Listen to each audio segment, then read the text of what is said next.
And finally, today marks the 50th anniversary of the birth of Grampian Television. On September the 30th, 1961, commercial television was switched on for the first time in the north of Scotland.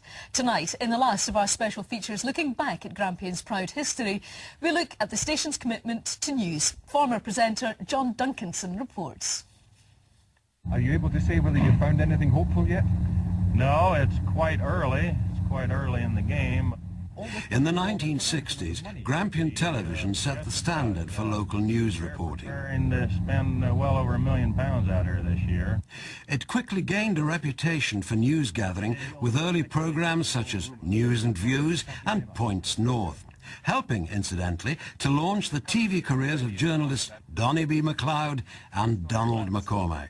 There will simply be a few rather primitive huts, some caravans, some washing and toilet facilities.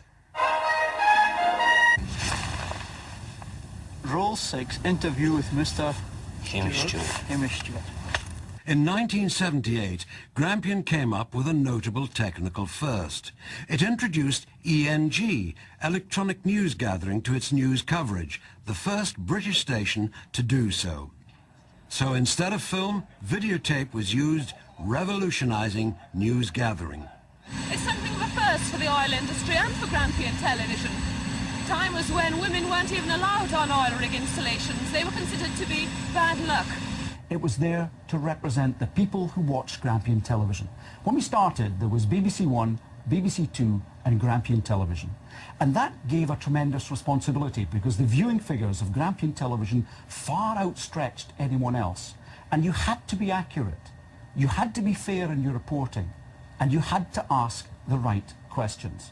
How frustrating is it for you that however much you say you do for the Scots, you just can't seem to win popular affection here? You can't seem to win the hearts and minds of the Scots? I don't know that in politics you go out to be popular. Because if you do, you're going to run away from doing the things you have to do. In 1980, Grampian opened a new remote-controlled studio in Broughty Ferry.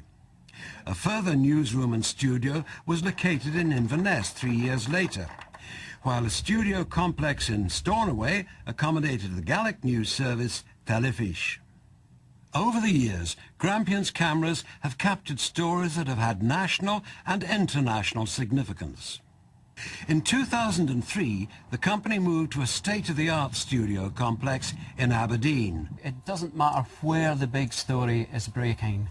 We can get there in 5 minutes. If it takes us 2 hours to get there, we will have the news on air ready that night, and we will have a reporter live on air telling you all about the story. This enhanced technology now allows Tayside and the North to have separate regional bulletins. So, much has changed since the 1960s, but one thing has remained constant, and that's the staff's dedication to the area and its viewers, and of course that means you. Television news will continue to develop as the technology evolves and improves, so hopefully will local coverage. It's been a marvellous journey. Thanks for having me along. So happy 50th Grampian. Oh, and by the way, Oikiva. Thank you, John. Lovely to see him back. Well, if you want to see more archive pictures of Grampian TV through the years, log on to our website and you'll find them all there. We'll be raising a glass in celebration tonight, whatever you're doing. Have a great evening and a lovely weekend. Good night.